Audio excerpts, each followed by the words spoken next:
Começar, não é, Raquel? Sim, ok. Boa noite a todos, muito boa noite à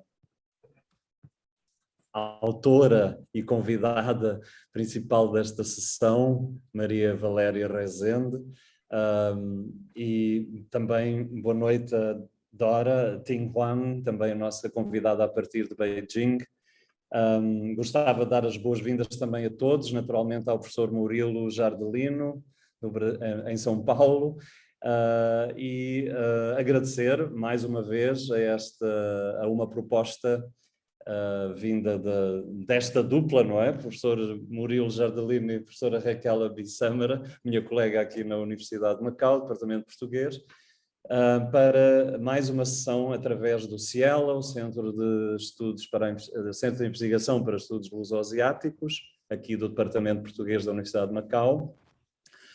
Temos muito gosto em acolher estas vossas propostas e hoje vamos ter então este encontro e conversa e entrevista com Maria Valéria de Rezende e uma ex-aluna nossa aqui do departamento, que hoje já é professora numa universidade na China, Universidade Communications University of China, não é? Na tradução para inglês, portanto, e também foi minha aluna, eu acho que no terceiro ano da sua licenciatura. Portanto, esta sessão para mim é particularmente cara, não é? E terei muito gosto em ouvi-los todos. Não vou alongar mais, apenas agradecer mais também, uma vez em nome do Departamento, do apoio que o Departamento Português tem dado a estas iniciativas do CIELA, e passo então a palavra à minha colega, a professora Raquel Abissâmara. Muito obrigada, Mário, e boa noite a todos, e quero agradecer também ao Murilo por essa...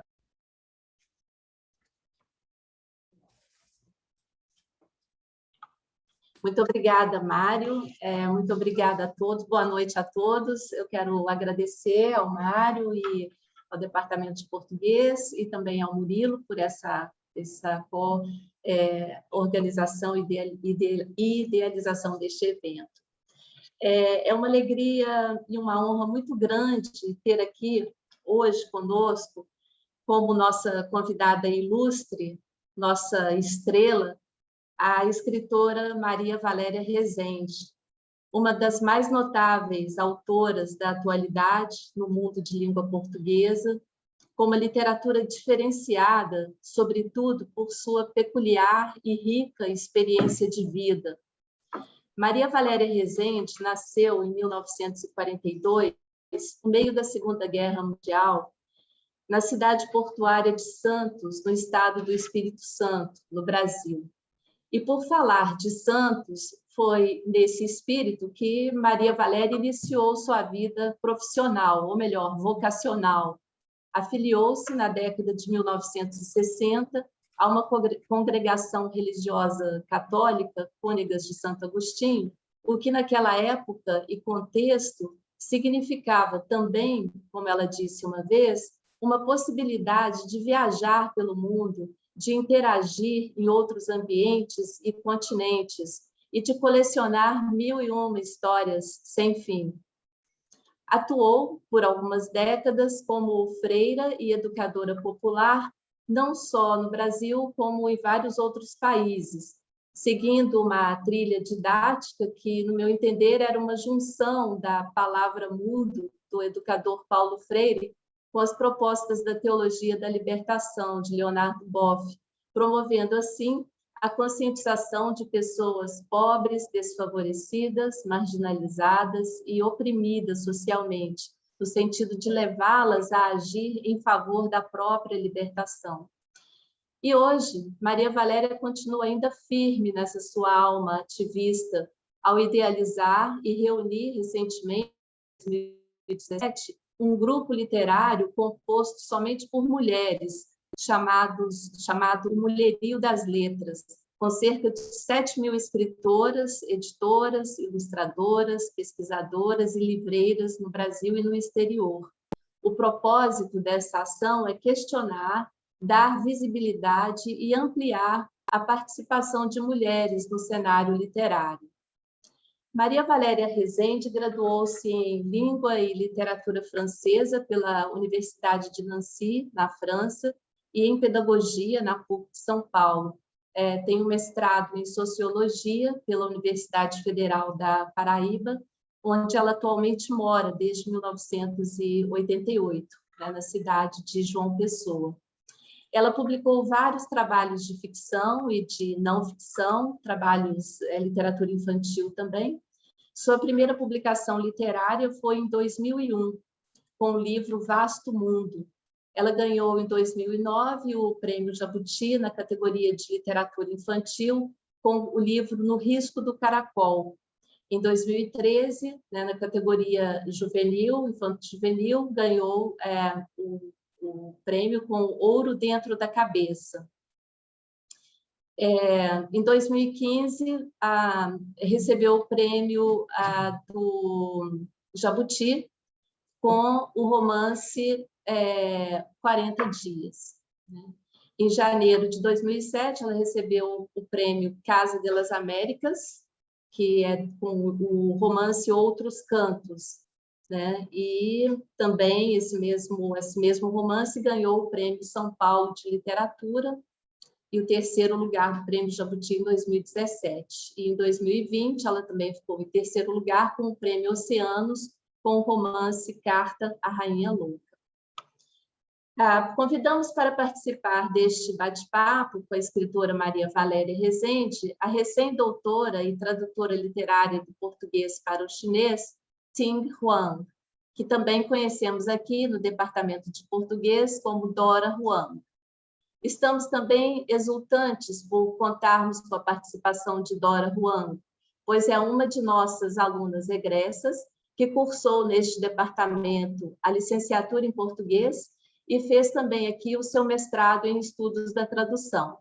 Sua dissertação de mestrado, sob minha orientação, consistiu na tradução comentada do romance Azul Corvo, da escritora Adriana Lisboa. Foi publicado pela prestigiosa editora chinesa Central Compilation and Translation Press em 2019 e teve o apoio da Fundação Biblioteca Nacional do Brasil e também da Embaixada do Brasil em Pequim, do Ministério Brasileiro das Relações Exteriores. O livro, não sei se vocês vão conseguir ver aqui, mas é este livro aqui, O Azul Corvo, né? Tradução da Ting Huang. E já tem mais um livro traduzido por ela, também da escritora Adriana Lisboa, que é o Sinfonia em Branco, que está no Prelo, né? Atualmente, a Dora Huang está trabalhando na tradução de obra da Maria Valéria Rezende, né? E então ela está, nós convidamos aqui a Dora para ela comentar alguns excertos e algumas questões específicas, né, dessa tradução de obra da Maria Valéria do português para o chinês. Bom, ao final, né, nós teremos, então, uns 40 minutos de conversa com uns 30, 40 minutos de conversa com a escritora Maria Valéria Rezende. Em seguida, vamos ter uma apresentação da Dora Huang, mostrando algumas questões nesse enfrentamento de tradução da obra da Maria Valéria para o chinês. Então, nós vamos abrir para as perguntas às 9 horas, não é isso? Às 9 horas, então teremos de 9 até às 9h15 para perguntas. As perguntas deverão ser feitas pelo chat, né? E o Murilo Jardelino selecionará e ao final ele cuidará da sessão de perguntas e respostas. Então, vamos começar aqui perguntando aqui para a nossa convidada, né, a escritora Maria Valéria Rezende. Eu gostaria... Boa noite, Maria Valéria. Muito obrigada, né, por sua presença aqui hoje. E eu gostaria que você falasse um pouco da sua experiência de vida, né? E uma coisa que talvez você pudesse comentar é o fato de você ter nascido em Santos, né, em plena pleno momento de Segunda Guerra Mundial, em que você fala em algum momento que nasceu sob blackout, né? Ou um tempo sob blackout. O Santos era um lugar, uma cidade portuária que se comunicava com o mundo, né? Então, a sua experiência com diversas culturas nesse ambiente foi muito rica, eu acredito, né? Como você já mencionou isso também em outras entrevistas, foi muito determinante também para a sua abertura, né? Para o mundo, para outras línguas, para outras culturas, e isso vai influenciar também na sua literatura. Então, assim, eu queria que você falasse um pouco, né, assim, da sua vida, com foco talvez nessa experiência inicial, né, de outras culturas, né, nesse lugar tão diversificado como é a cidade de Santos, e falasse um pouco assim sobre como né, assim, essa questão biográfica, como que entram, né, as memórias na composição da sua obra. E você disse uma vez que, eu vou citar uma frase que você falou, que eu gosto, que você diz: eu escrevo para levar susto. Né? Então, assim, fique à vontade para comentar o que você gostaria de comentar sobre esses pontos, esse dedinho de prosa aí, que nós vamos começar agora. Antes de mais nada, eu preciso dizer da minha felicidade em voltar à China, ainda que seja pelas ondas etéreas da internet, porque uma das experiências mais importantes da minha vida de andarilha, que foi até bem pouco tempo, foi ter podido passar cerca de 3 a 4 meses andando pela China em 1988 e descobrindo mais uma vez a profunda unidade de todos os humanos, que num primeiro momento nos estranhamos porque nossas aparências estão revestidas daquilo que nossa posição geográfica, cultural foi criando, mas no momento que se ultrapassa essa diferença exterior, a gente se encontra profundamente como iguais e humanos. Isto é uma coisa que pautou a minha vida, porque eu tive a sorte, como Raquel já disse, de ter nascido no Porto de Santos, na ilha de São Vicente, que foi a primeira lugar da primeira povoação portuguesa, ou mais exatamente de cristãos novos que fugiam de Portugal, porque a verdade é essa,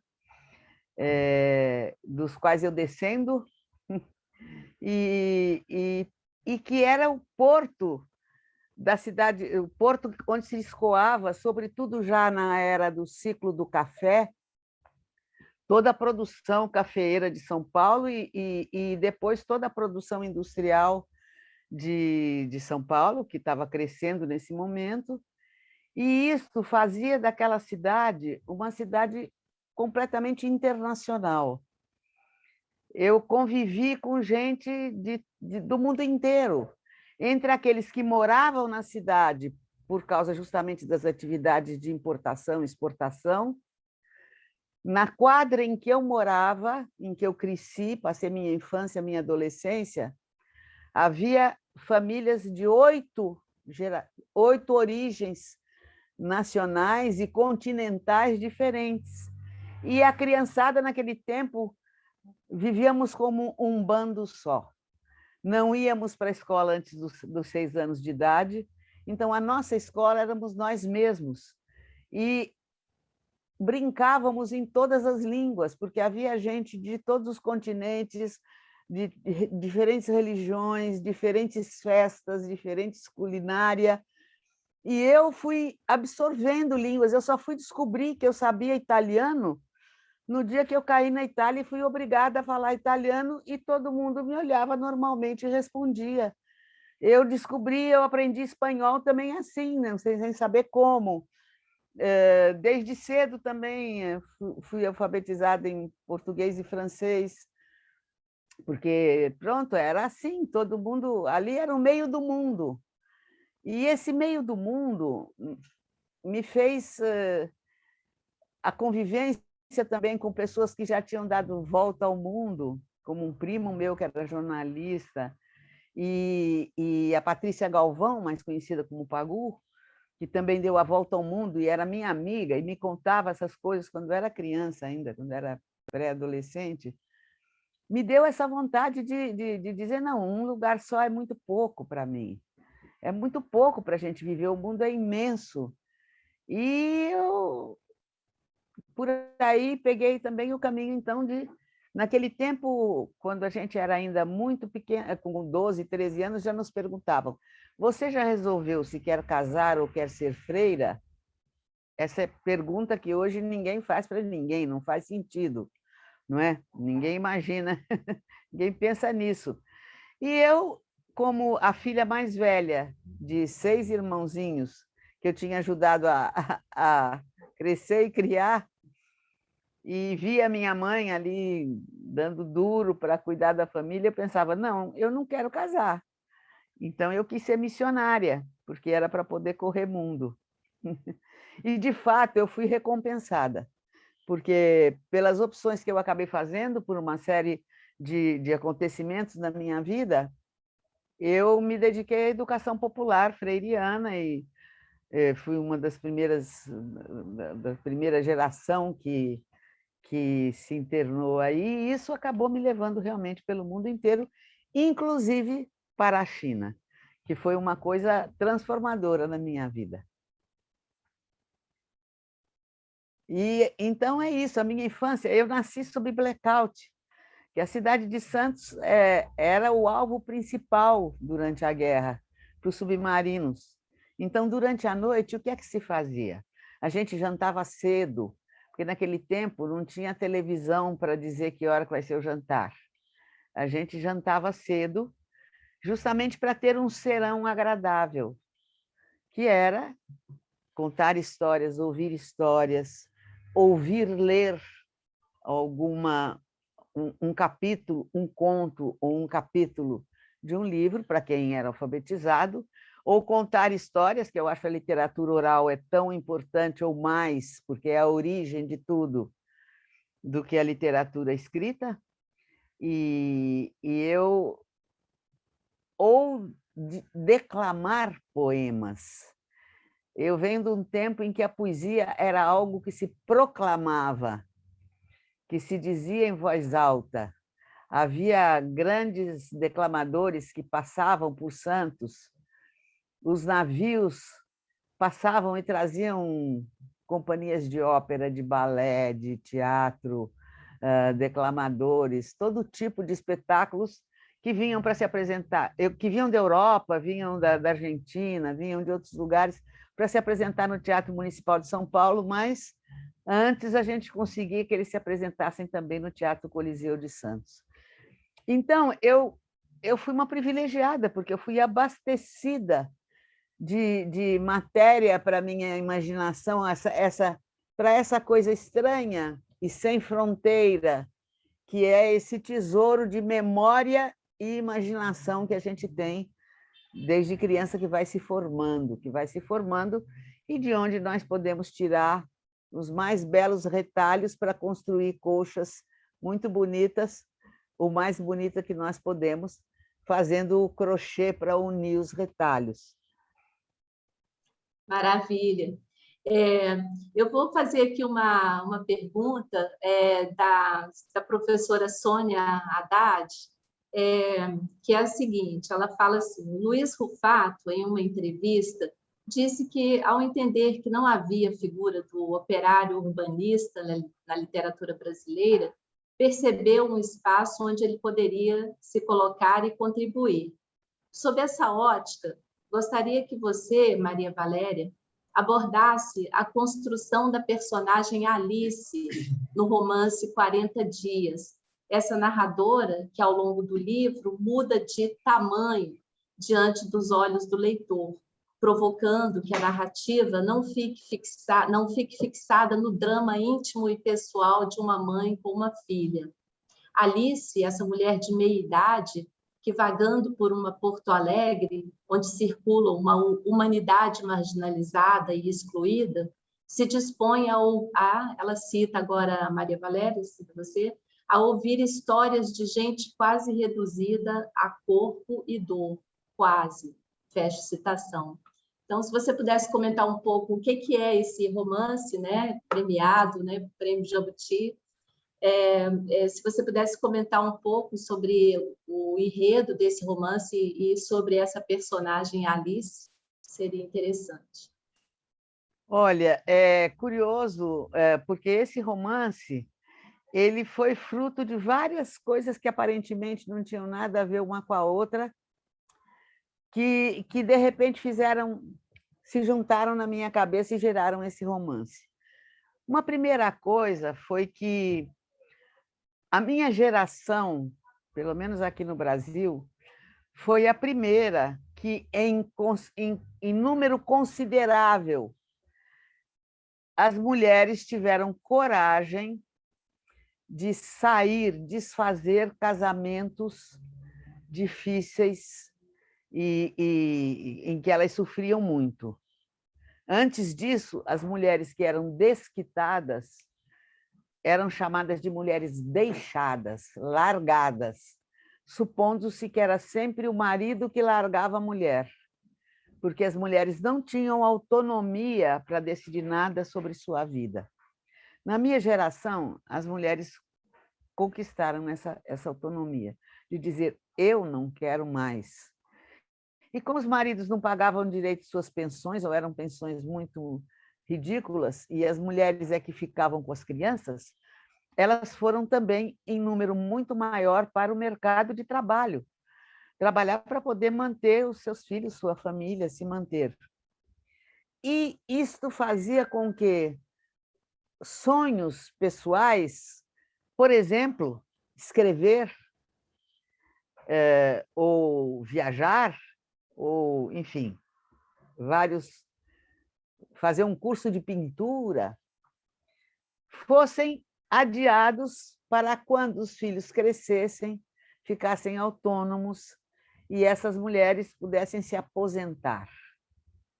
Pois bem, eu percebi entre pessoas que eu conheço, amigas minhas, da família, que no momento em que elas se aposentavam, os filhos, às vezes já com doutorado feito, achavam que a vida da mãe acabou e agora ela tem que virar uma avó profissional, tomando conta dos netos para que seus filhos não precisem interromper nenhuma de suas atividades para cuidar dos seus próprios filhos. Esse foi um dado. Isso estava na minha cabeça, estava me incomodando. Segundo, uma noite, pelas 9h da noite, eu recebi um telefonema, era um celular ainda muito primitivo, e eu só consegui entender 3 palavras: Severino, moto, motocicleta, né? Moto, e trauma. Eu sabia quem era o seu Severino, que tinha uma moto, era o marido da uma senhora que vinha, às vezes, nos ajudar com a faxina aqui em casa. E trauma é o apelido que aqui em João Pessoa se deu ao Hospital de Traumatologia e Acidentes. O povo chama o trauma, que é curioso, né? E aí eu peguei o carro e saí correndo lá para ver o que eu podia fazer. Quando eu cheguei, eu percebi o seguinte: as famílias não podiam nem entrar dentro do hospital, não havia um saguão com cadeiras para os familiares esperarem. Eles deviam voltar para casa, o doente era imediatamente posto numa maca e levado para assistência imediata, UTI, não sei, e os parentes eram para voltar para suas casas e só virem no dia seguinte ter notícias. Mas as mulheres não iam.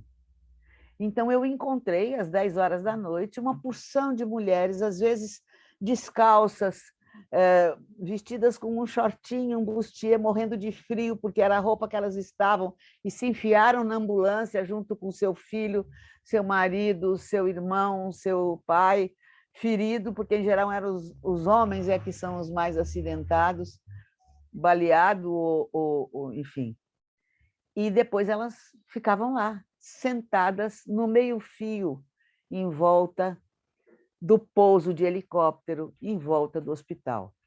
E eu fiquei tão agoniada com aquelas mulheres todas precisando de ajuda, que eu acabei ficando 48 horas por conta delas, levando em casa, trazendo para trocar de roupa, levando para comer. E o seu Severino teve alta no dia seguinte, porque não era tão grave, mas eu fiquei 48 horas até que acabou a gasolina do carro, o restinho de saldo que havia no meu cartãozinho da Caixa Econômica. Eu até tive que pedir ao motorista de táxi para transferir um pouco de gasolina do carro dele para mim, para eu chegar em casa. Ele veio me acompanhando para eu poder lhe pagar quando chegasse em casa. Então, foi uma coisa muito dramática na minha vida. E nessas 48 horas, nesses 2 dias e noites, eu descobri, levando essas mulheres, que em lugares onde eu já havia passado muitas vezes, e às vezes tinha um bequinho de 1 metro de largura entre 2 casas, que a gente passava ali e nem reparava naquilo. Se a gente entrasse por aquele beco, a gente caía numa outra parte invisível da cidade, onde viviam os invisíveis, como se fosse o avesso de uma cidade. Além disso, houve um projeto que tinham me convidado, mas que depois não foi adiante, que era para ir para Porto Alegre, passar 15 dias lá e escrever um romance. E aí eu me lembrei daquilo e eu mesma me dei, o projeto não foi financiado, não deu certo na Lei Rouanet ou em alguma coisa, mas eu fiquei com aquela ideia na cabeça que eu achei Porto Alegre interessante, porque eu só conhecia Porto Alegre turística, a Porto Alegre se mostra para a gente de fora. E aí eu tinha 15 ou 20 dias de folga. Lá em Porto Alegre tem comunidade das minhas irmãs que podia me dar um apoio, e eu tinha milhas acumuladas de tantas viagens feitas. Então, eu mesma me financiei uma que se chama agora residência literária, né? E fui-me embora para Porto Alegre e fui andar pelos becos da cidade. Eu pedi para as irmãs me dizerem onde eram os lugares perigosos, onde não se ia, onde ninguém ia, não devia ir.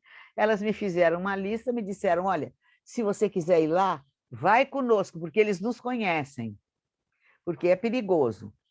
Mas eu queria justamente, não adiantava eu ir com as irmãs, eu queria me misturar com os povos, então eu criei uma senha, que era essa, de eu estou procurando o filho de uma amiga minha, lá da Paraíba, que é outro extremo do país, e que veio trabalhar aqui na construção civil, e faz mais de 1 ano que ele não dá notícias para a mãe, e a mãe está desesperada.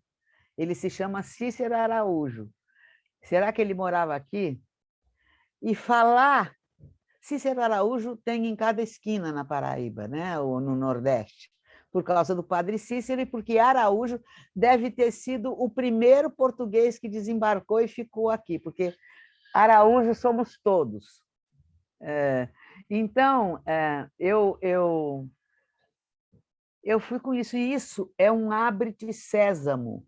Eu descobri, se você falar da mãe desesperada porque não tem notícias do filho, é uma coisa incrível. Todo mundo começa a querer me ajudar, todo mundo começa a me contar histórias de outras mães desesperadas porque não tem notícia dos filhos. E aí essas 3 coisas se juntaram. E depois eu sempre adorei Alice no País das Maravilhas, que era histórias que a minha mãe me contava já durante o blackout, que levou 3 anos para mim. Então, a gente de noite ouvia histórias, e minha mãe era uma grande contadora de histórias, uma grande educadora. E a Alice no País das Maravilhas, ela contava assim, ela inventava mais pedaços. Às vezes ela dizia, e aí o que você acha que a rainha fez? Aí a gente tinha que inventar também. Então, era uma marca também assim que eu já li não sei quantas vezes, e aquilo juntou tudo. E plaquete. Eu não fiz como uma reportagem, um relatório. Eu primeiro vivi aquilo tudo eu fiquei uns 20 dias em Porto Alegre, e passei muitas, quase todas as noites na rua. Dizem que eu dormia na rua. Claro que eu não dormia, eu não estava na rua para dormir, eu estava na rua para ver. E realmente, em nenhum momento eu tive medo, ninguém me ameaçou, e foi uma experiência também transformadora, porque cada experiência dessa, cada encontro com outras pessoas que aparentemente eram estranhas, transforma a gente, se a gente se deixar atingir, não é? Então, foi Se isso. deixar levar susto, né? Para levar susto. A vida só tem graça se a gente se espantar o tempo todo. Eu tenho muita pena de quem acha que não tem mais nada para aprender, que não tem curiosidade, que tem tédio. Eu nunca soube o que é tédio na minha vida, jamais. Maravilha.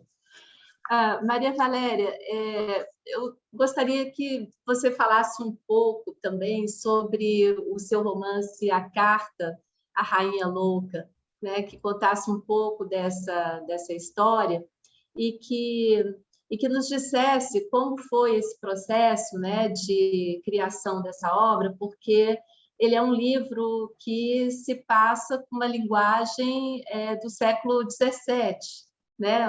Como que você trabalhou isso, né? Assim, como que isso se torna legível, né? No século XXI. Deve ter havido, sei que houve muita pesquisa histórica também, né? Então, gostaria que você contasse um pouco sobre este livro, Carta à Rainha Louca. Olha, eu vou tentar resumir aqui, porque é um longuíssimo processo. Em 1979, 80, houve a Revolução da Nicarágua, que naquele primeiro momento foi mesmo uma revolução. Derrubou um ditador cruel e era para transformar o país, e foi muito bonito. E a primeira ação da Revolução foi uma campanha de alfabetização nos moldes que tinha sido feito em Cuba, que é você prepara os estudantes do ensino médio e do ensino universitário, cria uma metodologia, os prepara, e eles iam um semestre inteiro, suspendiam-se as aulas e iam para o campo alfabetizar os camponeses. Pois bem, a Nicarágua não tinha quadros suficientes de educadores para preparar esses estudantes. Então, apelaram para uma rede de educadores populares, a maioria ligados, originários da Ação Católica Juvenil, que nós já tínhamos estabelecido, de certa maneira, na América Latina toda. E nos chamaram. E eu fui uma das chamadas e fui para lá. Por outro lado, eu tinha um tempo livre, eu tinha um semestre livre, porque eu ia começar um novo projeto, mas ainda não tinha os recursos e as pessoas para isso. Além de que estava meio difícil viver aqui, né, naquele momento. E aí me ofereceram um curso de História da América Latina, com foco na história da igreja na América Latina, no México. E eu, então, fui para a Nicarágua, e da Nicarágua, quando acabou a campanha, eu fui para o México. Quando eu cheguei no México, eu cheguei lá para o... Eu, como não estava em casa, naquele tempo não tinha internet, nada, eu não sabia, não recebi o recado de que era preciso levar um projeto de pesquisa já estruturado. Quando eu cheguei lá, havia 20 homens doutores em História e eu, que não era doutora de coisa nenhuma, não era historiadora e era a única mulher. Por sorte, enquanto cada um dizia qual era o seu projeto, eu era a última da fila, aqui ao lado do coordenador. Então, quando eles iam dizendo, eu queria pesquisar o que se passou na Argentina no século XIX, não sei o quê, cada um ia dizendo, então o coordenador dizendo, então você fica na equipe do Conosur, você fica na equipe disso, você fica na equipe disso, e a pesquisa de vocês vai ajudar a compor a grande história que vamos fazer, etc. Aí eu fiquei pensando, bom, se eu for para uma equipe dessa, eu vou ser a datilógrafa do grupo. Não vou fazer pesquisa nenhuma, porque uma coisa nenhuma, eu tenho que inventar um projeto irrecusável. Aí, quando chegou na minha vez, eu disse, o meu projeto é estudar a mulher na história da América Latina, especialmente da história da Igreja da América Latina. E, claro, era irrecusável. Aí eu fiquei por minha conta. E corri primeiro para a biblioteca do Colégio de México, que era, talvez ainda seja, a mais completa biblioteca sobre a América Latina. Percorri toda a bibliografia que encontrei ali e uma coisa me agoniou, é que eu procurava textos de próprio punho das mulheres falando por si e não havia quase nada.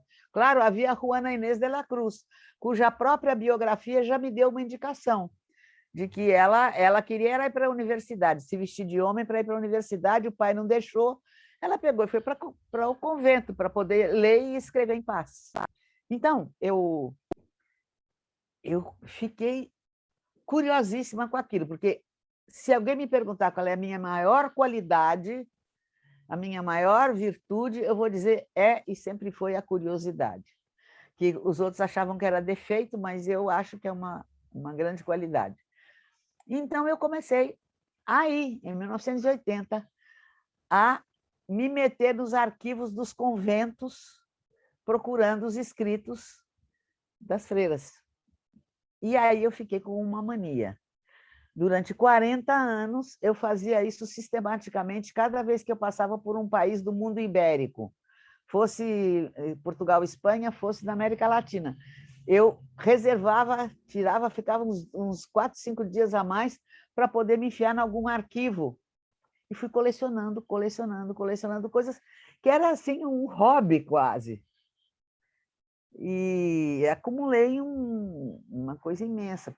Cada vez que eu ia para a Europa, eu parava. Uma vez eu fiquei um mês de agosto, que estava tudo parado, em Lisboa, enfiada no arquivo da Torre do Tombo, no arquivo ultramarino, e aí é uma coisa apaixonante, né? E pronto, eu fazia isso por meu gosto. Depois que eu virei escritora, meio sem querer, já depois dos 60 anos, um dia eu, mexendo nas minhas coisas, vi aquilo tudo, me lembrei de uma história de uma mulher que tinha sido acusada, dos documentos que eu tinha, de uma mulher que tinha sido acusada perante a coroa de querer fundar um convento clandestino, não se podia fazer nada sem ordem da coroa. E não tinha continuação da história dela, e eu vivia imaginando o que será que aconteceu com essa mulher. E aí, de repente, eu falei, uai, alguém disse que eu era a escritora dos invisíveis, uma coisa assim. Aí eu falei, eita, eu tinha que contar a história daquela mulher, e daquelas mulheres todas. E depois eu fiquei, bom, como será que eu vou contar essa história? Aí um dia eu acordei assim, olha, se o que eu tenho daquela mulher e de outras mulheres são cartas, tem que ser uma carta, meu romance.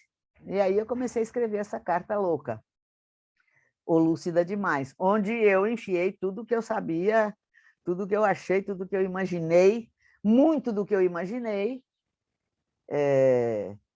e escrevi essa carta, que me levou alguns anos escrevendo.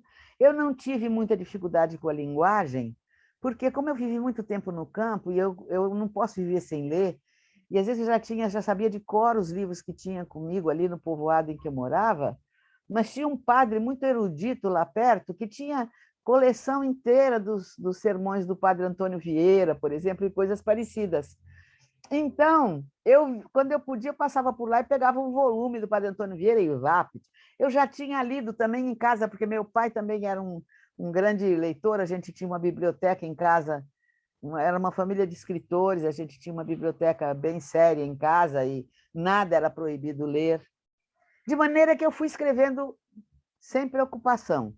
Peguei o jeitão, reli um pouquinho o padre Antônio Vieira e comecei a escrever. Quando eu tinha escrito tudo, o que eu fiz?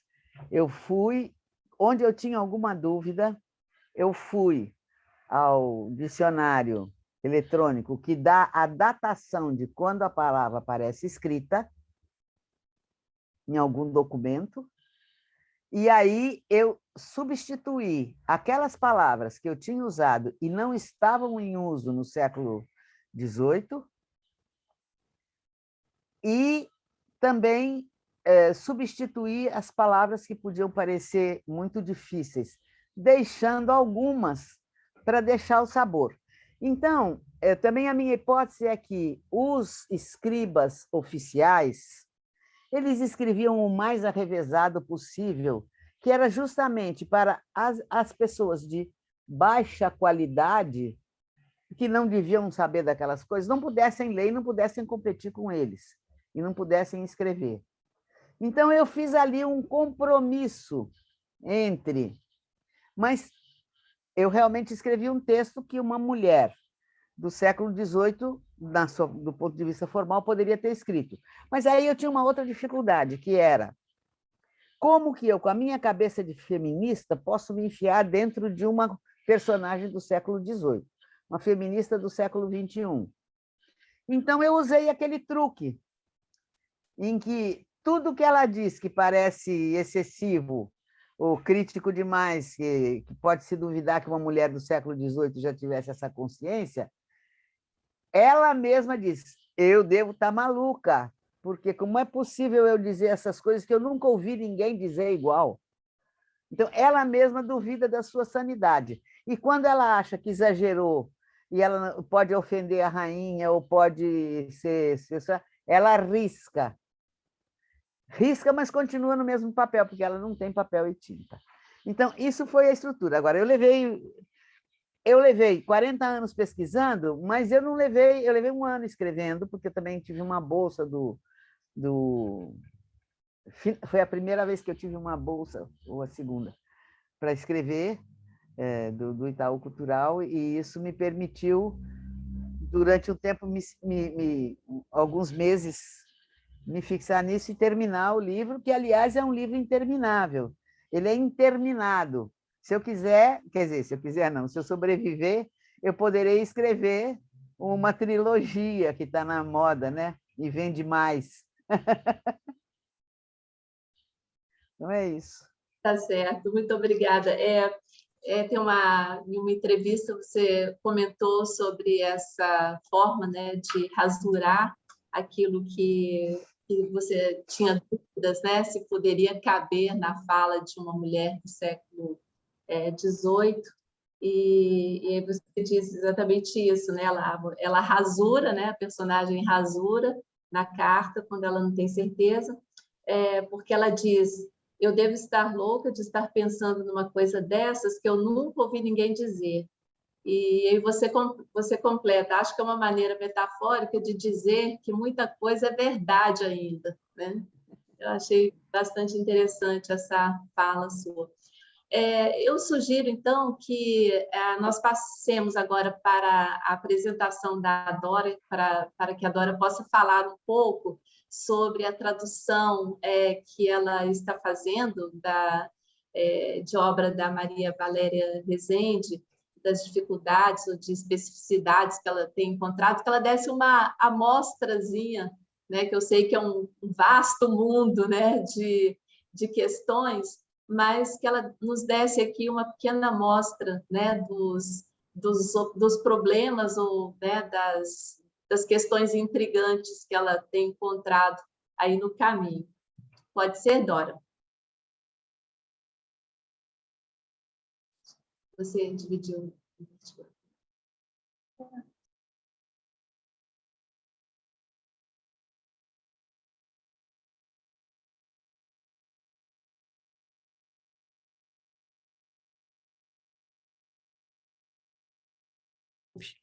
A professora Raquel, você consegue ver o PPT?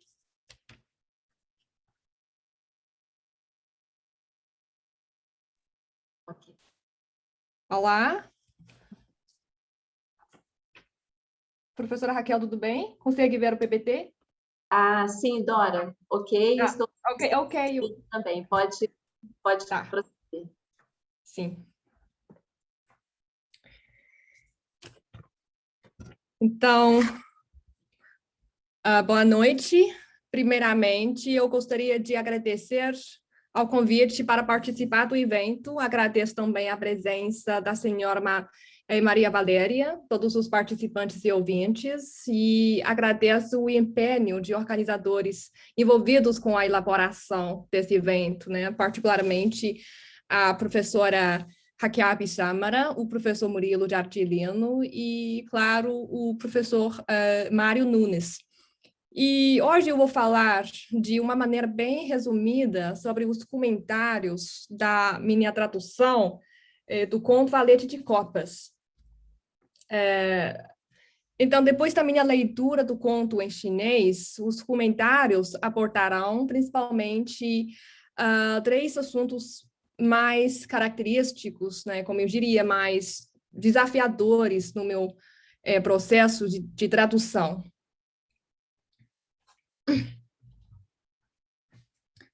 红桃杰克。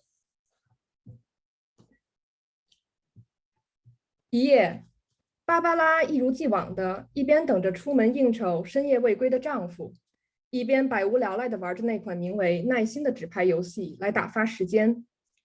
偶然间，她听到了从桌面上传来了似有似无的“咻”的一声，然后发现一张红桃杰克厚颜无耻地冲她眨了眨眼。芭芭拉紧忙摇了摇头，以确认这不是幻觉。紧接着，屋外传来了钥匙开门的声音。她赶忙洗了一遍牌，然后就去给那个完全都没察觉到她面露惊恐的丈夫拿晚饭了。第二天，芭芭拉确认了，红桃杰克不仅真实存在，而且十分活跃。沉思之际，她发现他用眼角的余光瞥向了她，时不时地向她挑逗般的眨眨眼，然后假装看向 Gada 和 K， 又或是他身旁那张任意摆放着的梅花二。紧接着，芭芭拉意识到红桃杰克又开始说话了，言语却发不出任何声响。可是依照侧脸读起来唇语真的是太难了。不过由于芭芭拉实在是太想知道他都说了些什么，她不仅很快读出了他的言语，还变得很在行。红桃杰克的赞美是那么难以置信的动听。现在芭芭拉如同找回了初恋般的快乐，她每天都盼着学校秘书处的工作不用加班，家里的女佣能提前下班，初尝成年人滋味的儿子能一直过着从大学到派对2点一线的生活。至于老公瓦尔特，最好永远都别回家了。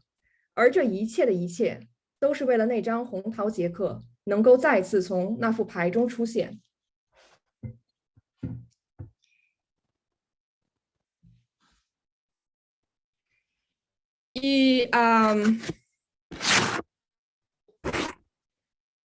Na parte inicial do conto, nas primeiras linhas, o leitor já se depara com essa dupla conotação da palavra paciência.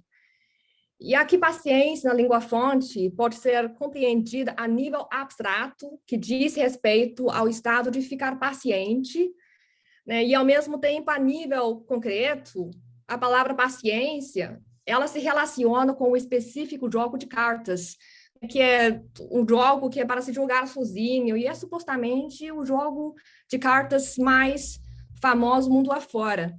E com o intuito de cumprir essa dupla conotação do texto-fonte, eu optei por colocar o nome do jogo pelo termo já consagrado em chinês, Kongdang Jielong, né, entre parênteses, sendo uma explicativa, né, um elemento facilitador para o leitor chinês. Nota-se que esse termo chinês se consiste em uma mera denominação derivada da regra do jogo. Ele mostra nenhuma relevância com a ideia de ser paciente, então, por isso, ele não consegue brincar com essa ideia de paciência. Em prol da dupla conotação, eu resolvi renomear o jogo por uma tradução literal da palavra paciência, 耐心. A estratégia de inventar um nome contextualmente relevante foi adotada a fim de enfatizar esse fio condutor do sentimento e da problemática psicológico-familiar da personagem Bárbara. Paciência é um atributo positivo, uma virtude essencial e indispensável no casamento, mas quando testado diariamente pelo cônjuge ou simplesmente pela robótica rotina da vida familiar já se torna sinônimo de sacrifício incondicional, de desistir sobre si mesma. Então, vale ressaltar, a escritora, ela trabalha com esse ar fantástico para dar sensibilidade à vida corriqueira e monótona, né, da dona de casa Bárbara, para revelar como a Bárbara encontra a realidade baseada na intuição interpretativa, se transfigurando e se recriando sob forma de situação simbólica do dia a dia dela. Então, a tradução desse léxico é fundamental para o desdobramento do conto. Uma outra opção, outro léxico também aceitável, que é Dongdai, né? Podemos remodelar Naixin de forma a favorecer a área de significados dos vocábulos na língua de destino e o enredo do conto como um todo, e isso nos dá uma tradução mais experimental do que Naixin, que é Dongdai. Mas eu acho igualmente adequada nesse caso, Dongdai, ele é semanticamente mais abrangente do que Naixin, né, no qual foi introduzida essa ação de ficar à espera, aguardar, é um significado não existente no português original, mas daí fica implícita a ideia, tipo, a paciência é a suprema arte de esperar, né, também cabe bem, né, respeitando o contexto psicológico do conto original.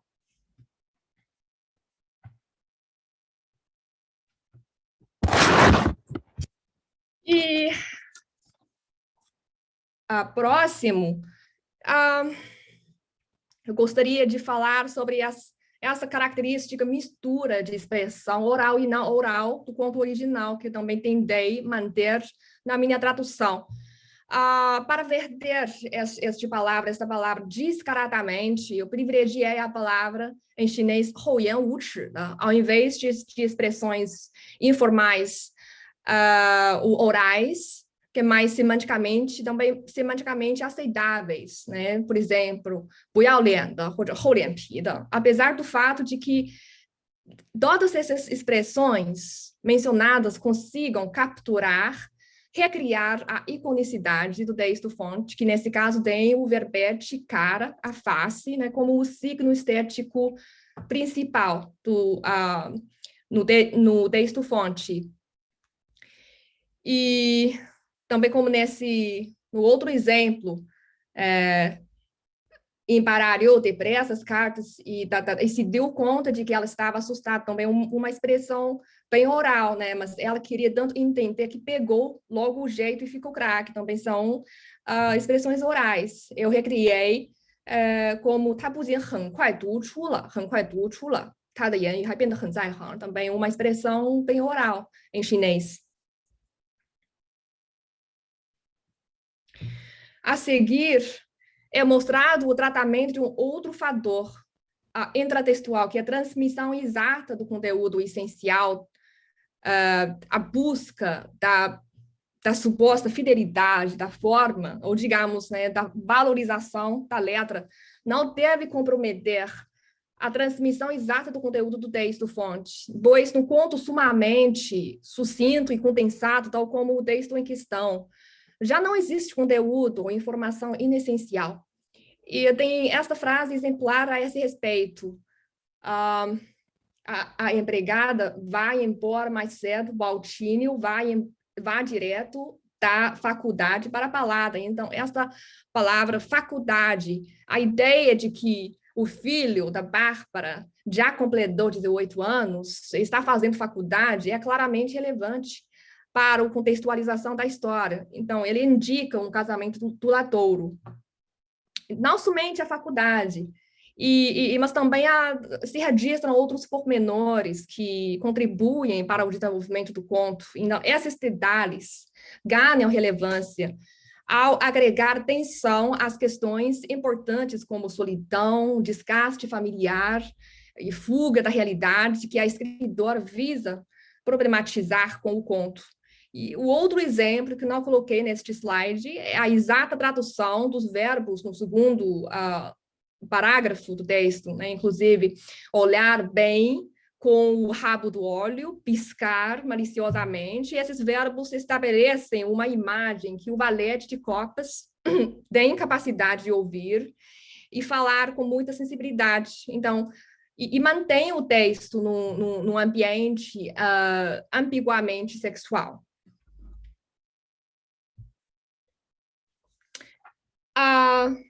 Então, finalizando, eu vou concluir com umas breves considerações a respeito da pressuposição, que é um aspecto que se salienta no decorrer de traduzir o presente conto. As suposições frequentemente se referem a objetos e fenômenos da cultura a qual pertence a autora, a escritora do texto, conforme ilustrados pelo trecho demonstrado, no qual o tradutor é confrontado ao traduzir valete, dama, rei, do português para o chinês. A dificuldade reside no fato de que essas pressuposições, que são implicitamente aceitas pelo leitor do idioma de partida, não exercerão os mesmos efeitos com o público chinês, porque é o valete, mas não o 5, 8, ou dama, né, de copas, né, porque nele é contida essa referência, essa ideia de um homem jovem. Então, essa referência deve ser levada em consideração por tradutor. Quando a carta dama e rei, em detrimento da semântica, a tradução proposta por mim, para traduzir por que e capa, cada e que, né, na pronúncia de chinês, é certamente menos sugestivo do que no original português. Mas se fizesse a tradução literal dessas cartas, poderiam causar mais ambiguidades do que esclarecimentos, particularmente para leitores chineses não familiarizados com a terminologia de poker. E por isso esta solução tem como objetivo uma melhor inteligibilidade em chinês. Fora disso, há um outro tipo de pressuposição que não é inteiramente específica da cultura-fonte. Esse conhecimento prévio não pode ser pressuposto nem no público leitor chinês, nem no leitor brasileiro. Eis o caso da menção de 2 tipaus, que, segundo as regras do jogo de paciência, pode se empregar como uma carta coringa. Enfim, destina-se a leitores que conhecem ou não a especialidade da carta do Estibaus.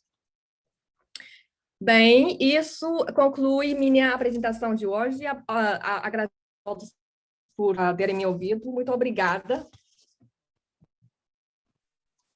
Muito obrigada, Dora. Excelente leitura detalhada e tão cuidadosa de um conto curto, né, que quanto pesquisa há, né, para se fazer numa tradução de qualquer texto, né, literário, sobretudo. Eu vou contar sinteticamente do que se trata o conto, porque os ouvintes aqui, o público chinês, conseguiu acompanhar o conto todo, mas em português o conto é uma mulher, né? Alguns trechos, acho que talvez vocês tenham conseguido acompanhar o sentido, mas só para me certificar, uma mulher, né? Uma senhora, no final do dia, né? Jogando paciência, né? O jogo de paciência, esperando o marido, né? Voltar do trabalho, que visita um cliente. E ela percebe, nesse momento, que o valete, né, a carta, o valete de copas, né, copas é o coração, né, é simbólico isso também, né, a questão do amor, né, do sex appeal, dessa coisa, né, o olhar do valete atrai a jogadora, a senhora, e ela percebe que o valete dá uma piscadinha de olho para ela, né? E ela fica interessada naquilo e toda noite ela volta, ela quer continuar jogando, ela não quer ser atrapalhada, para que tenha mais tempo para ficar em contato com aquele valete, que aquele valete anda interessado nela. E o valete, né, como a Dora mencionou aí, é um rapaz, né, não é um rei, né? Não é o rei que manda na dona de casa, o rei, o marido. Então, já um jovem, né, com mais frescor, né? E ela se encanta por esse jovem, ou ele se encanta por ela, né? Então, ela torce, né? Quer muito que ela tenha mais tempo, que o marido, né? Que o filho, a empregada não venha, o filho saia direto da faculdade para a balada, né? Para a noitada, que não apareça em casa e que o marido não apareça nunca mais, né? Que ela quer ficar ali no jogo com o valete, né? Que pisca para ela, dá uma risada meio de perfil, né? Porque a carta é meio de perfil, né? Tem um humor, como que é rir de perfil, né? E, então, é isso a história. Achei interessantíssimo, Dora, assim, o cuidado, né, com que você trabalhou essa questão da oralidade e a pesquisa toda que você fez com relação também a essa questão a sua percepção, né, desses detalhes, né, de tempo, né, o rapaz que sai da faculdade, ou seja, quantos e quantos anos de desgaste, né, do casamento daquela mulher com aquele rei, né, e não mais o valete, né? Talvez quando ela tivesse se casado teria sido um valete. Então, assim, e também a pesquisa que você fez com relação às cartas, né, em chinês, né? Você também tinha falado de um percurso que você fez de pesquisa sobre as cartas do Lewis Carroll, né? As cartas que aparecem em Alice no País das Maravilhas, como que foi feita essa tradução para o chinês, e assim, você tinha também considerado bastante isso na sua tradução. Bom, parabéns, é um trabalho maravilhoso. Eu deixo aberto aí para perguntas, né? E se também a Maria Valéria quiser comentar alguma coisa, e também estamos aí abertos às perguntas para as duas, né? Tanto para questões da literatura como questões da tradução da Maria Valéria. Eu quero sim, eu quero falar agora, porque eu preciso agradecer a Dora, porque ela me fez perceber nuances do meu texto que eu mesma não tinha consciência. É uma coisa maravilhosa isso. Eu vou reler o meu conto agora de outra maneira. Eu também faço trabalho de tradução, mas eu só sou capaz de traduzir dentro de uma família linguística semelhante, não é? Então, essa experiência de ver como todos os significados possíveis e nas entrelinhas de tudo que está ali, cada vez eu só descubro quando alguém me conta, mas eu nunca tive essa experiência de alguém fazê-lo com tal... É um conto muito pequeno, e você, ali dentro, você descobriu um monte de coisas que eu mesma não tinha consciência. E agora que você diz, eu vejo que isso está ali. Então, essa é eu acho, para mim, uma das coisas mais prazerosas de ter escrito e depois ouvir os leitores, ainda mais uma leitora absolutamente especializada e com um ambiente cultural muito mais amplo do que o meu. E, nossa, eu estou encantada. Depois vocês me mandem a gravação, porque eu quero ver isso tudo de novo. E eu acho que eu vou até aprender a contar o conto em chinês. Murilo, quer falar, Murilo? Quero falar rapidamente, estou muito emocionado, não é, com a apresentação da Maria Valéria, a tradução da Dora. Nós temos aqui alguns elogios do mais um Araújo, Maria Valéria, Ildeu Araújo. Ele está parabenizando você, diz que adorou seu livro 40 Dias e que sua história de vida é uma inspiração. A Terezinha também está dando os parabéns a você e a Dora, e parabenizando os organizadores por esse encontro maravilhoso, nas palavras dela. E agora são duas perguntas, tá? Da professora Rita. Depois a Margarida quer abrir o microfone e fazer também uma pergunta. E depois tem uma outra pergunta da Luciana. Então, vamos procurar, não é, ser concisos para que todos possam falar. Rita, que conversou com a professora Rita, ela tem um podcast de literatura contemporânea aqui no Brasil e conversou recentemente com a Maria Valéria. E ela encaminhou a seguinte pergunta: em nossa recente conversa, Maria Valéria, você me disse que, como escritora, não olha para o espelho, e sim olha pela janela. Se você poderia falar um pouco sobre isso. E a Dora, a Rita pergunta o seguinte: como tradutora da literatura brasileira para o chinês, como em relação à obra da Adriana Lisboa, se você teria como avaliar como é a recepção dessa literatura na China.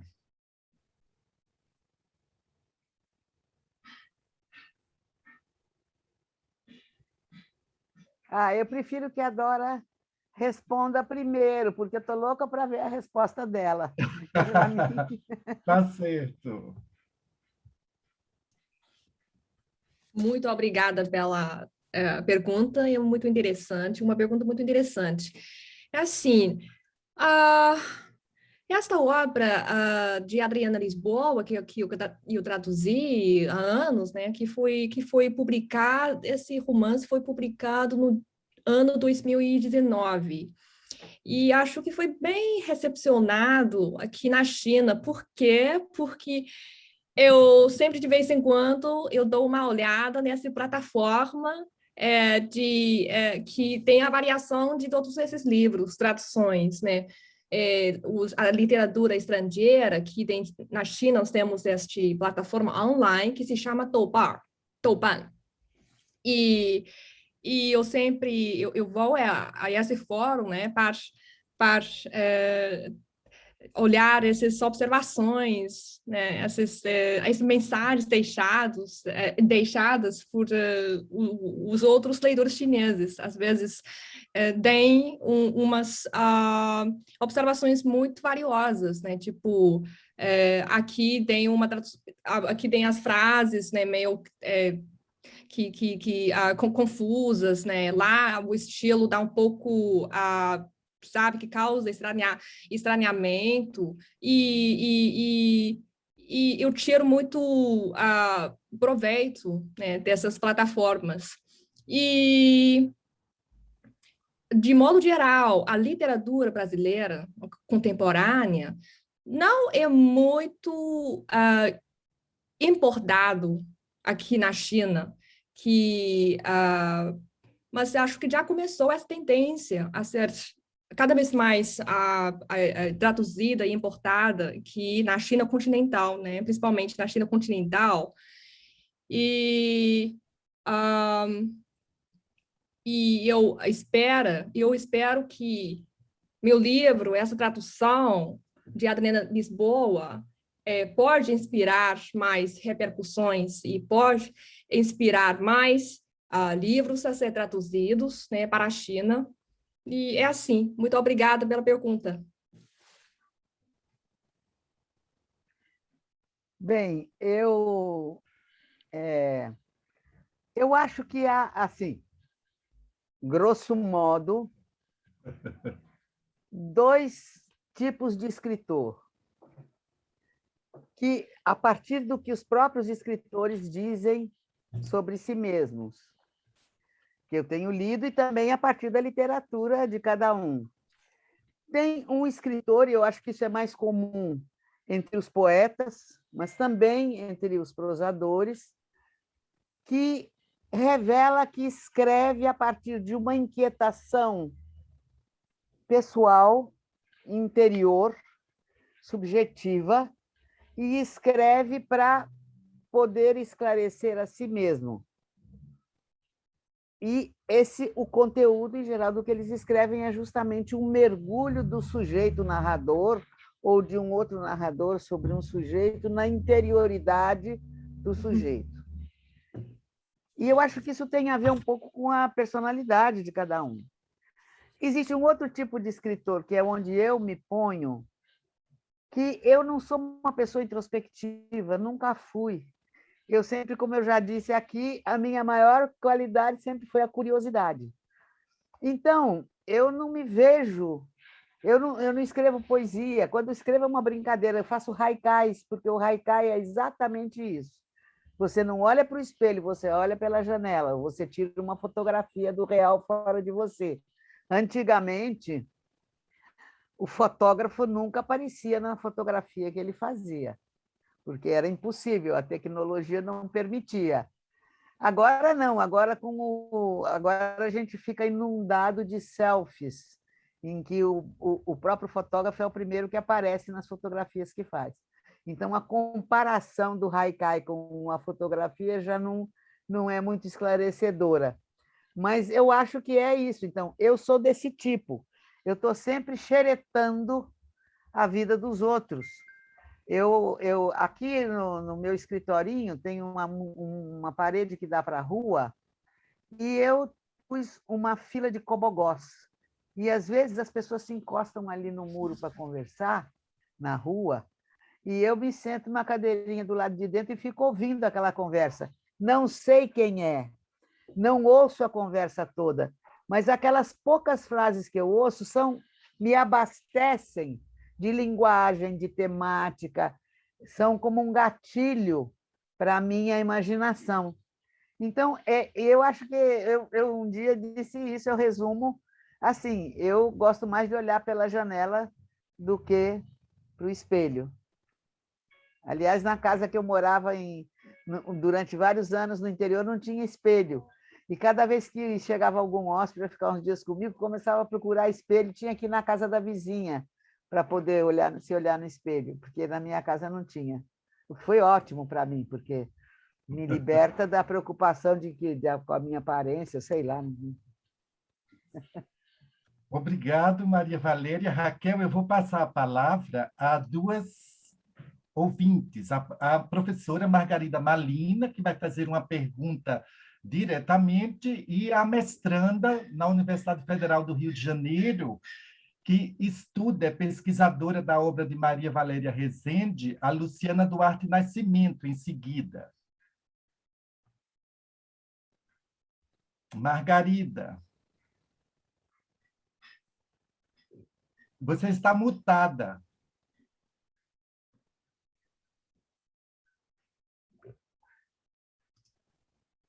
E agora? Agora sim. Agora. Ah, tá.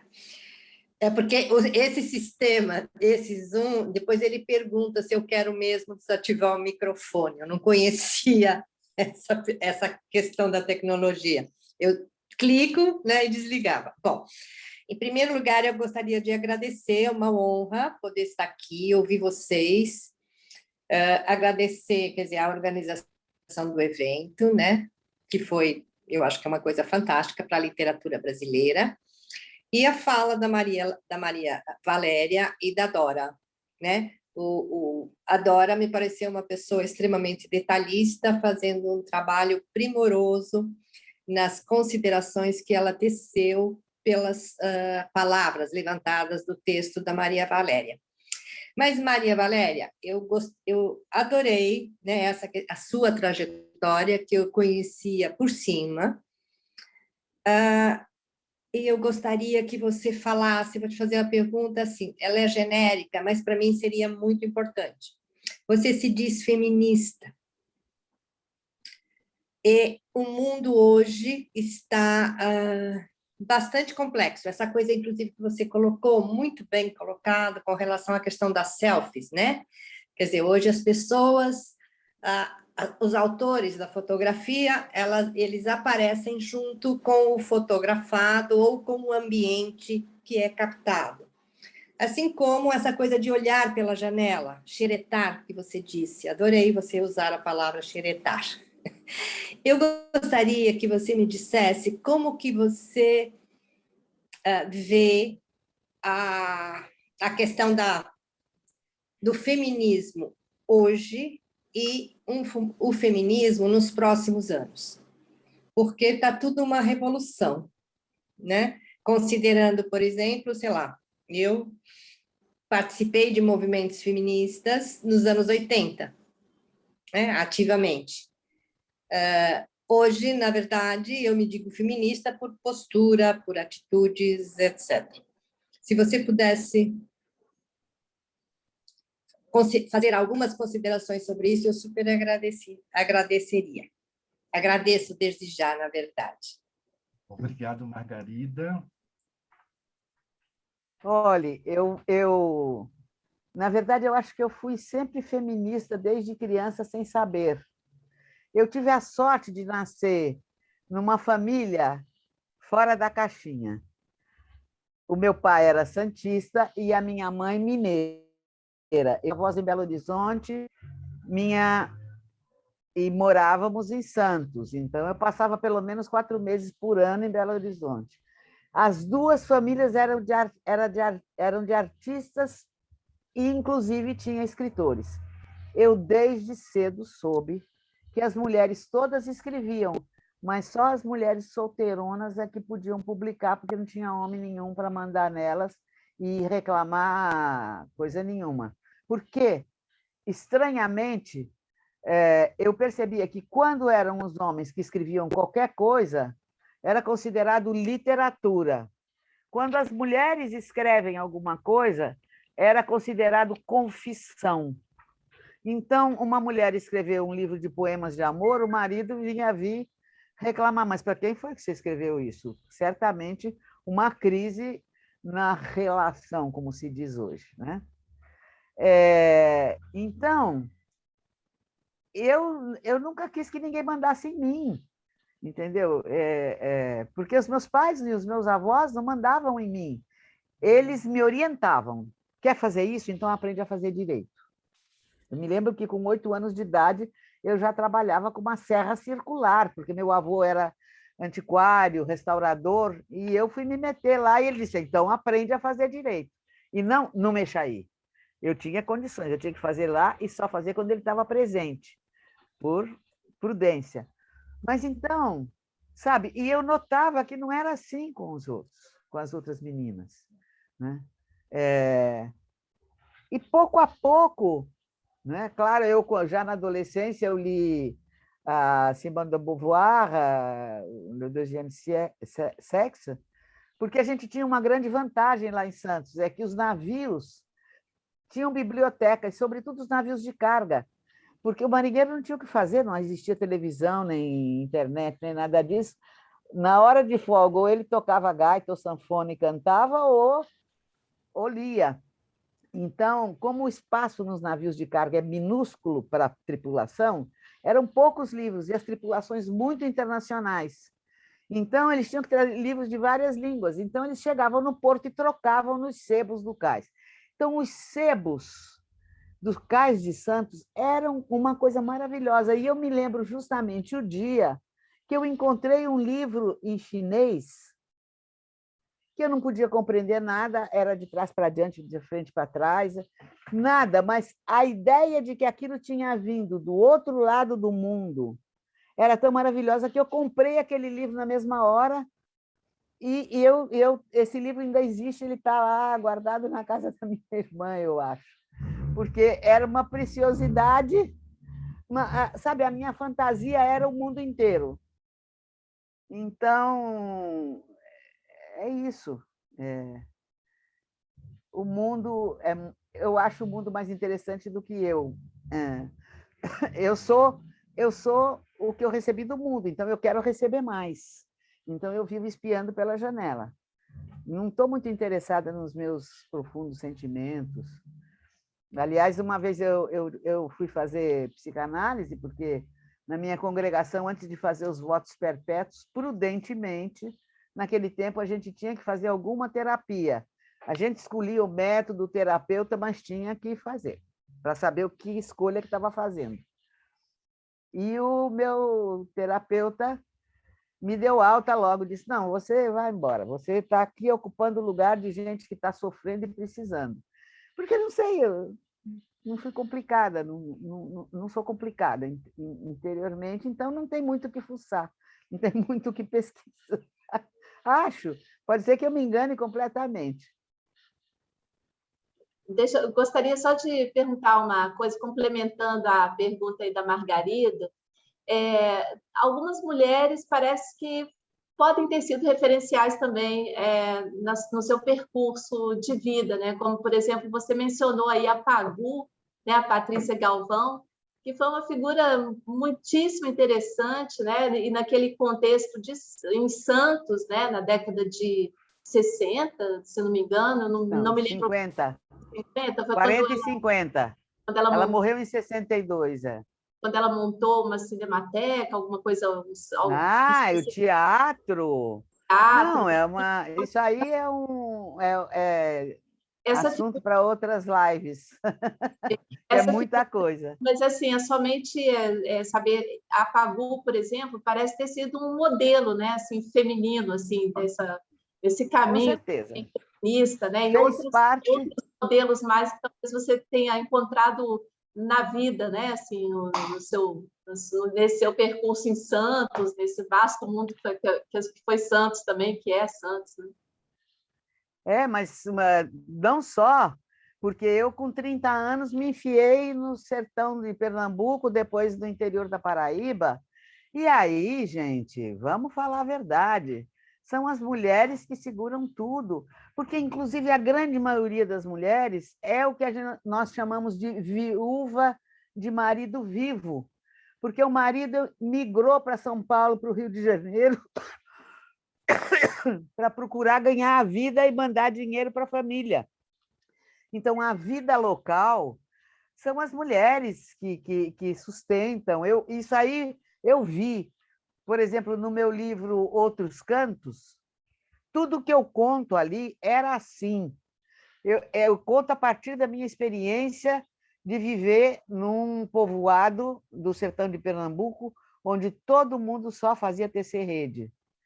E era assim. A personagem narradora não sou eu, porque ela é justamente uma pessoa muito mais romântica e introspectiva do que eu.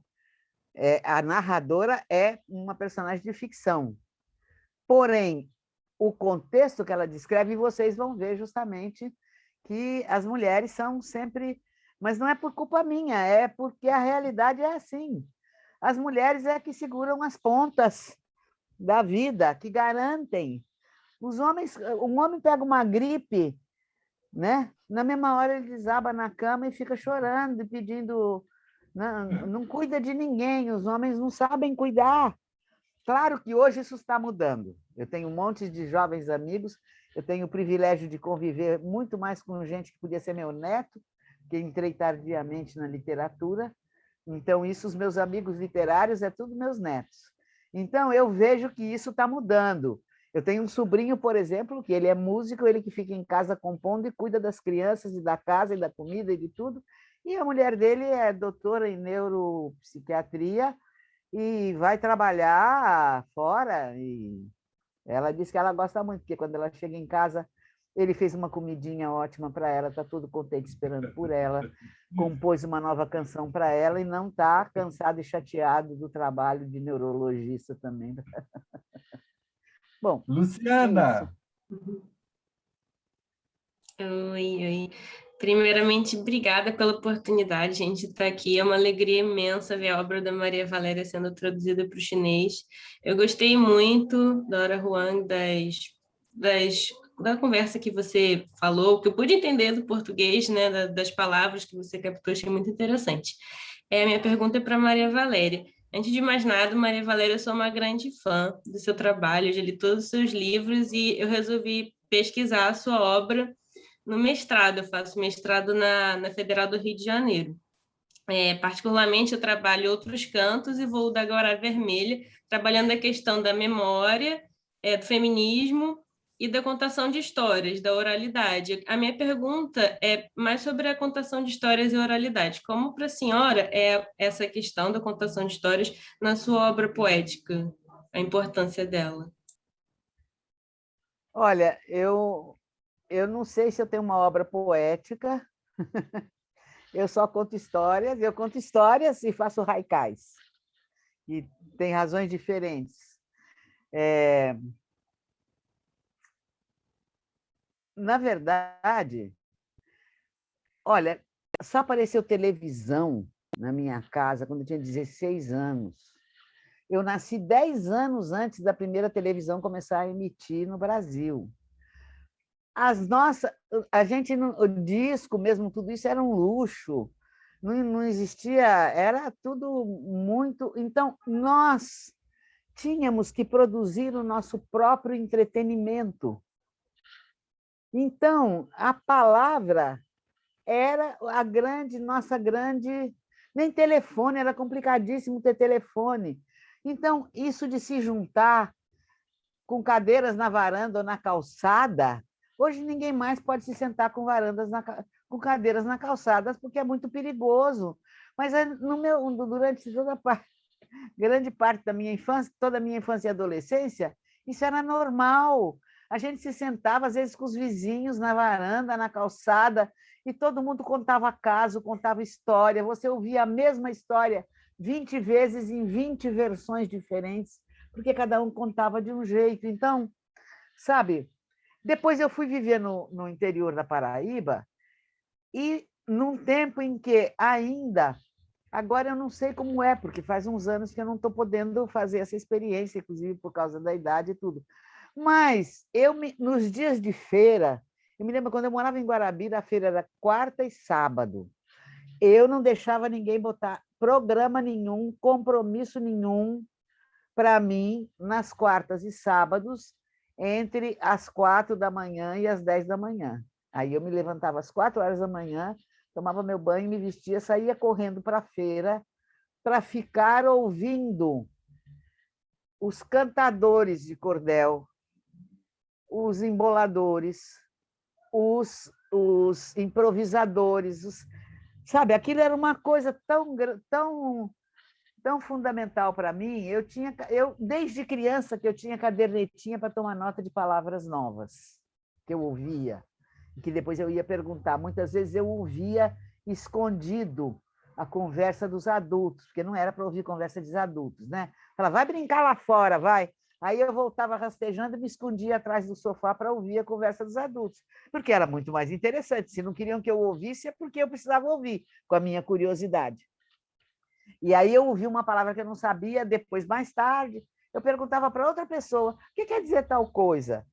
Né? Isso deu muitas histórias da minha vida, porque às vezes a pessoa não tinha ideia de porque eu estava perguntando aquilo, eu respondia qualquer coisa. E houve dramas por causa disso, porque as minhas interpretações.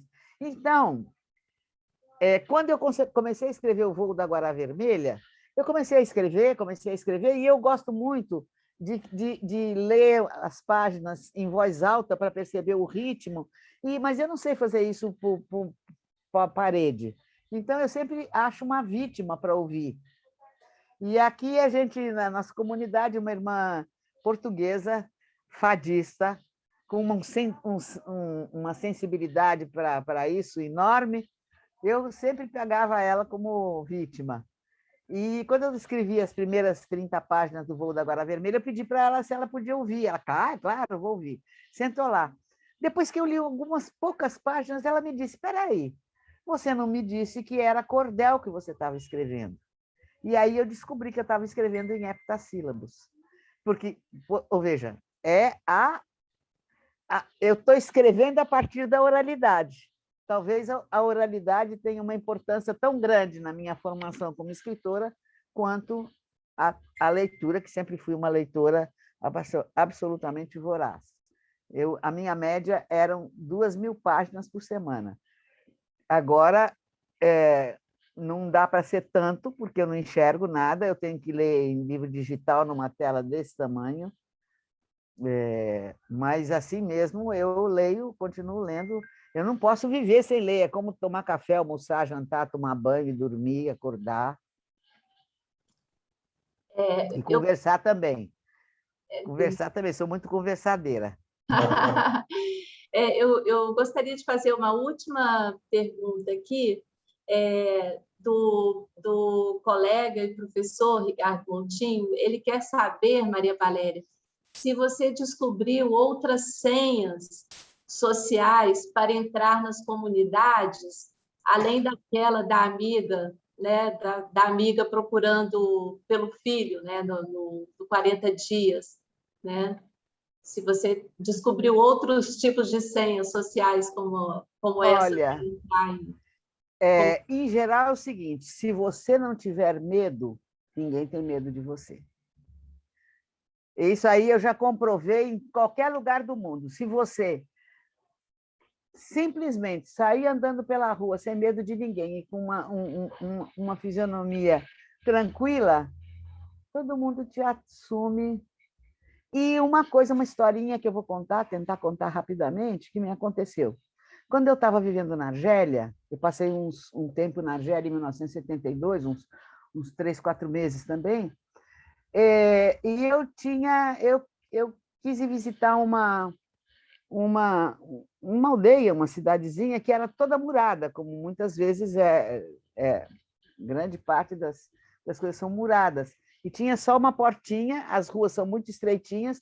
Eu fui sozinha de carro, deixei o carro fora, porque não dá para entrar com o carro. Estava aberta a porta, porque era dia. Os homens provavelmente estavam no campo trabalhando, e eu entrei pela coisa. Na hora que eu vim entrando pela porta, eu percebi assim, todo mundo desaparecendo. Não deu nem para eu ver quem estava na rua. Todo mundo desaparecendo e se escondendo, mas eu ouvia os suspiros, eu percebia as pessoas atrás das portas e das janelas, provavelmente espiando por uma fresta para ver que bicho é esse. E eu fui entrando do meu jeito, assim. Mas como o calçamento era de pedra, eu dei uma topada numa pedra e caí no chão, e de joelho, e ralou meu joelho e sangrou. Na mesma hora, todas as portas e janelas se abriram, aquelas mulheres me apanharam, me levaram para dentro de casa, me fizeram curativo, ficaram minhas amigas para o resto da vida, a gente se comunicando assim, de uma maneira muito precária, com uma mistura de francês e algumas palavras árabes que eu já tinha, porque a gente tem um vocabulário árabe imenso, que, aliás, eu fiz questão de usar muito nos outros cantos.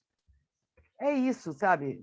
Se você não tiver medo, e eu não tenho medo, sabe? Eu fiquei conhecida como uma pessoa que não tem medo. Eu acho que toda a minha capacidade de ter medo, aquele medo físico, nada, não é que eu não tenha consciência do perigo, mas eu não tenho medo.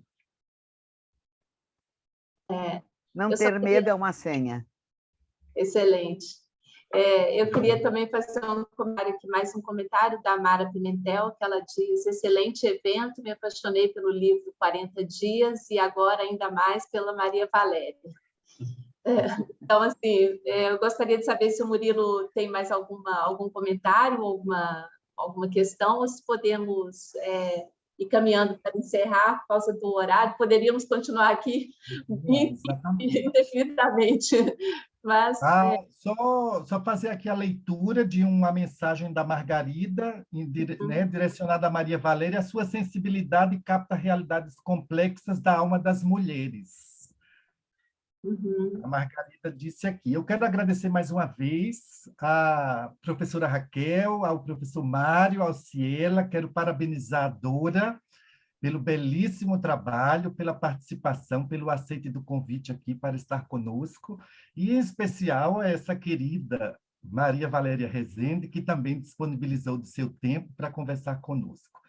Foi um prazer, e como a Raquel disse, e a gente já sabe, porque nós tivemos uma reunião preparatória, Maria Valéria Rezende gosta de conversar e nós ficaríamos aqui muito mais tempo, mas infelizmente vamos deixar isso para uma outra oportunidade. Raquel, muito obrigado. Isso mesmo, eu agradeço demais a todos, muitíssimo obrigada por esse privilégio, Maria Valéria, que você nos deu, muitíssimo obrigada, Dora, né, por tanta apresentação de um trabalho tão bacana, e vamos continuar aí divulgando o trabalho da Maria Valéria, agora em chinês, né? Vamos continuar aí a conversa em outros eventos, não é isso? Muito obrigado, Murilo, muito obrigado, Mário, e agradeço a todos, e boa noite, muito obrigada a todos os participantes aí, ouvintes, e até uma próxima, tá certo? Então, tchau.